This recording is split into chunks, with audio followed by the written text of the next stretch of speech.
Yo, what's up mga tropa peeps? Welcome back to my vlog at magandang araw po sa inyo. Araw ng linggo, Sunday. Nako, happy weekend at kamusta po ang gala ng ating mga kababayang OFW sa buong mundo at ang ating pong mga kababayan dito sa Pilipinas. Nako, ready na ba kayo na sumabak na naman bukas para sa isang matraffic na Lunes?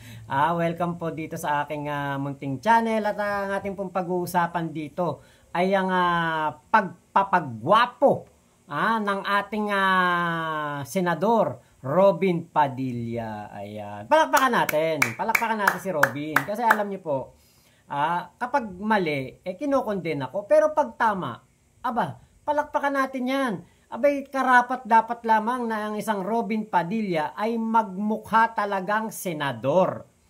Diba? Magmukhang maayos, presentable, hindi mukhang sanggano, hindi mukhang durugista, hindi mukhang ex-convict.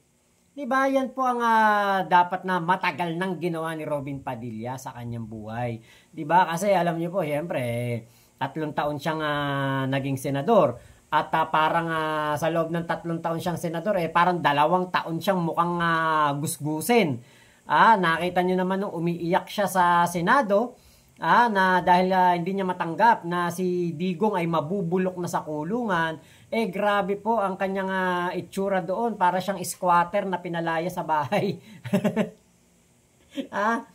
Kaya alam niyo po, eto nga pagpapagwapo ni Robin Padilla, pabor ako diyan, ganyan sana. Diba, nakita niyo naman ang ating mga senador like Chis Escudero. Presentable, diba? Cayetano. Hindi si Pia, si Alan Peter. Alan Peter Cayetano.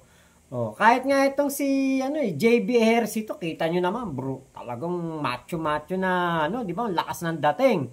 Sana ganoon. Kahit nga si Lito Lapid, may edad na pero 'di ba makikita nyo naman talagang presentable. Ganon sana. Hindi yung parang hindi porke ikaw palaban, dating bad boy, 'di ba? Mukhang hindi na naliligo sa Senado Mukhang pagkagising magbibihis lang, punta na ng Senate, makikipag-session na, makikipag-debate na, 'di ba? Iyan po yung inaayaw ko din kay Robin Padilla.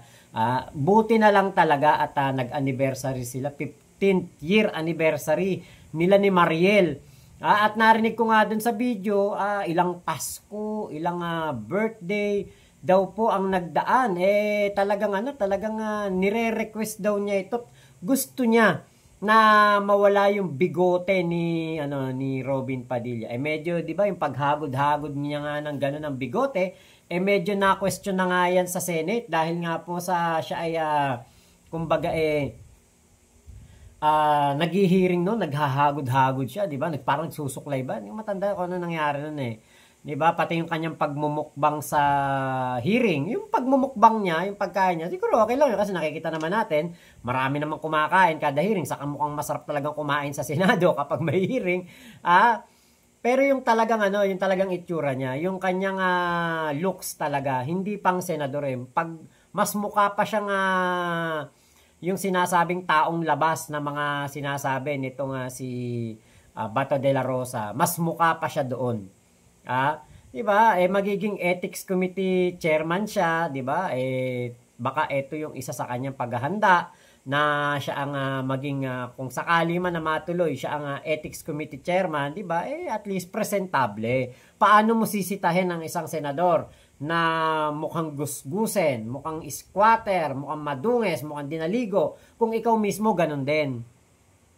Diba? Kaya siguro ito yung kanyang paghahanda. At narinig ko kay Mariel, diba? Yung parang ang tagal niyang request to. Buti na lang talaga nag-anniversary sila.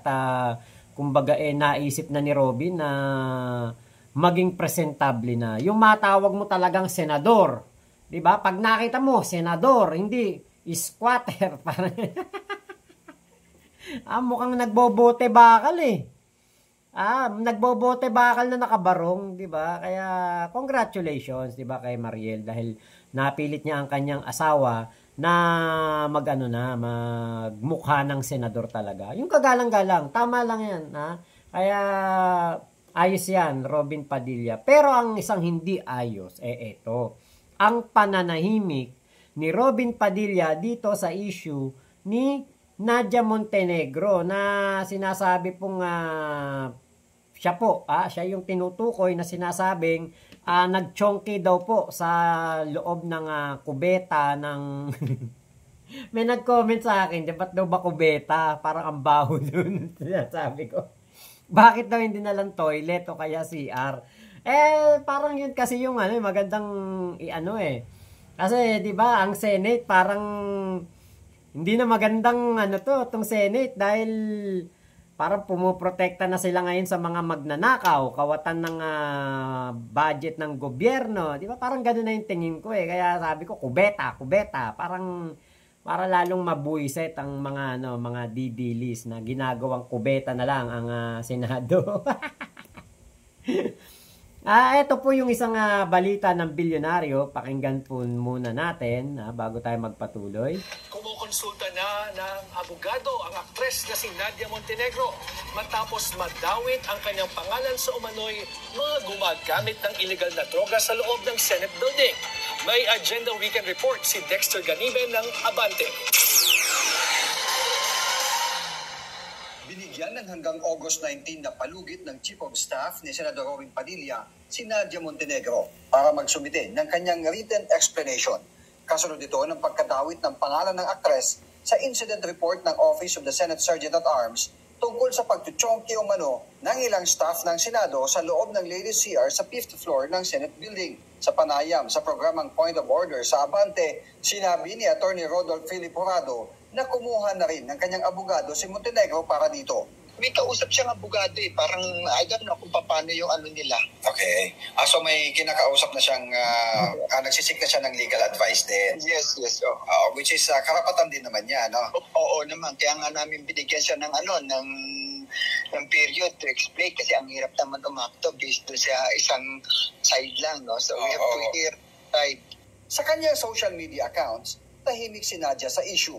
Pero sa social post ng aktres, makikita ang salo-salo nito. Ayun, tahimik nga din si Nadia Montenegro sa issue at etong si Robin Padilla tahimik din. Ngayon ko lang narinig ilan sa mga tauhan daw po ng Senado. So ibig sabihin may mga kasama pa. Sino kaya 'yon? 'Di ba? Ako talaga sa sa habang tinitignan ko itong mga pangyayari na ito, hindi ko lubos maisip na magagawa yan ni Nadia Montenegro, 'di ba? Parang sa akin parang hindi niya magagawa yan. Ewan lang natin kung meron ba siyang history ng paggamit ng ganyan, 'di ba? Pagchong. Parang wala naman 'Di ba? Ewan lang natin kung ano nga ba ang kung totoo to kung pumasok man sa kanyang isip na gawin ito doon sa Senate. 'Di ba?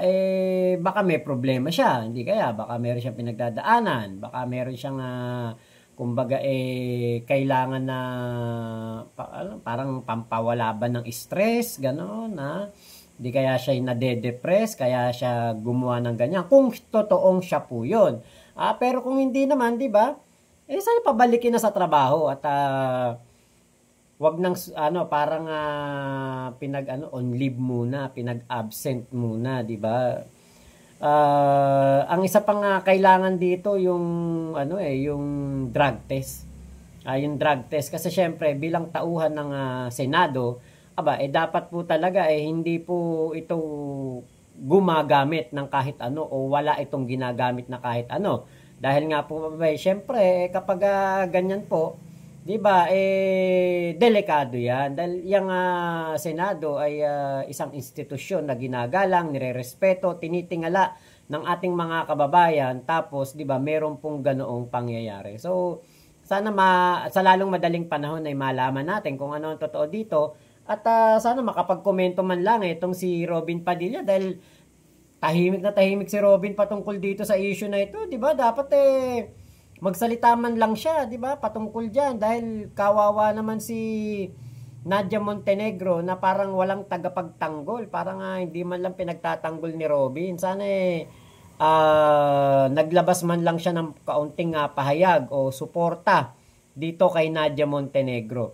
At tingin ko naman talagang suportado siya ni Robin, pero 'Di ba? Wala man lang kahit anong salita si Robin Padilla. Ang sinusulong pa naman ni Robin Padilla na batas ay ang pagsasaligal ng medical marijuana na 'di ba?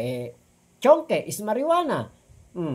'Di ba? So ano nga kaya ang masasabi ng isang Robin Padilla dito, 'di ba? Wala man lang siyang kahit anong reaksyon. Siguro baka hinihintay din ng resulta ng investigasyon ng OSAA. Kaya linggo ngayon, bukas, Lunes, may pasok na ulit ang Senado. Tignan natin kung ano ang kanilang mga magiging balita bukas ng gabi. Bukas natin malalaman yan. So ngayon, umano po muna tayo. Pumunta naman tayo dito sa issue nito patungkol naman kay Vice Ganda at kay Heart Evangelista. Actually, ito ang gusto kong ipunto dito yung kay Vice Ganda. Proud ng fashion icon and actress na si Heart Evangelista sa kanyang bagong fast food chain endorsement. Ang tanong tuloy ng ilang netizen, siya na nga ba ang bagong love ng McDonald's? At hindi na si Vice Ganda? Nagpabalik si Hannah T. Heart in, Vice Ganda out. Umuugong ang rumors na nabawasan ng endorsements ng host at comedian na si Vice Ganda. Kasunod ng natapyas na 1 million followers sa social media page ng komedyante. Pamakailan, binahagi sa Instagram ng aktres at fashion icon na si Heart Evangelista ang bagong endorsement niya para sa sikat na fast food chain na McDonald's. Naroon ang photos nga sa BTS ng kanyang advertisement. Ayan. Actually, eto na mga McDonald's, Jollibee, halos karamihan naman yan. Nagpapapalit-palit yan ng mga endorser. Kontrata yan di ba? Let's say 2 years, 1 year, baka 6 months o 3 years. Ngayon siguro, baka patapos na yung kontrata ni Vice Ganda sa pagpopromote ng McDonald's. Eto naman, yung nabanggit ng reporter na 1 million ang natapya sa follower nitong si Vice Ganda. Hindi po totoo yun na 1 million. Wala pa pong kalahating milyon ang natapyas, parang nasa 200,000 lang. Hindi po totoo na natapyasan siya ng 1 million. Hindi po ganun karami ang nag-unfollow o kumbaga umalis sa pagsuporta kay Vice Ganda. Yung mga bobong didilis lang naman yun at hindi po sila abot ng kalahating milyon man lang. Hindi po 1 milyon. Sana i-correct ng ng bilyonaryo kasi parang misinformation. Alam naman nila yun na kapag 20 million ang subscriber mo o follower mo, meron lang isang umalis dyan. Isa lang ang mag-unfollow sa'yo. 19,999,999 ang follower mo. Isa lang ang umalis. Ang naka-display na dyan sa profile mo is 19M. Hindi nila ilalagay dyan yung mismo kung gaano karami ang iyong follower. Hindi po nilalagay yung butal. Yun lang round off. Yun lang kung ilan lang yung natira. So pababa siya 19. O ngayon, kunwari, yan ay nabawasan ng 1 milyon. Kung totoong nabawasan ng 1 milyon yan. Kung dati siyang 20 million, dapat 18 million na lang ang matitira.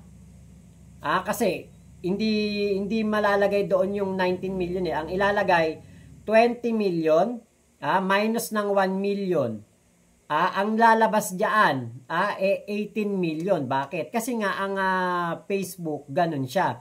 Kapag isa lang ang mabawas sa'yo, ilalagay niya, kahit na 20M ka, ay malalagay doon ay yung kumbaga kung ilan lang yung natira, yung pinaka buod, hindi yung buo na nakalagay na kung ilan yung mismong subscriber mo or follower mo. Saka isa pa dito sa issue naman ng pagpapalit o si Heart Evangelista na magiging endorser ng McDonald's. Diba, okay, diba? Marami naman ang naging endorsement si Vice Ganda. Napakarami na, hindi na mabilang ang endorsement ni Vice Ganda. At kahit na umalis ang mga endorser niya, kahit bitawan siya ng Belo, bitawan siya ng McDonald's, bitawan siya ng Bingo Plus, hindi na po maghihirap yan. Hindi katulad ng sinasabi ng mga DDS na babalik daw po sa squatter si Vice Ganda. Hindi po totoo yan. Malabong malabo yan.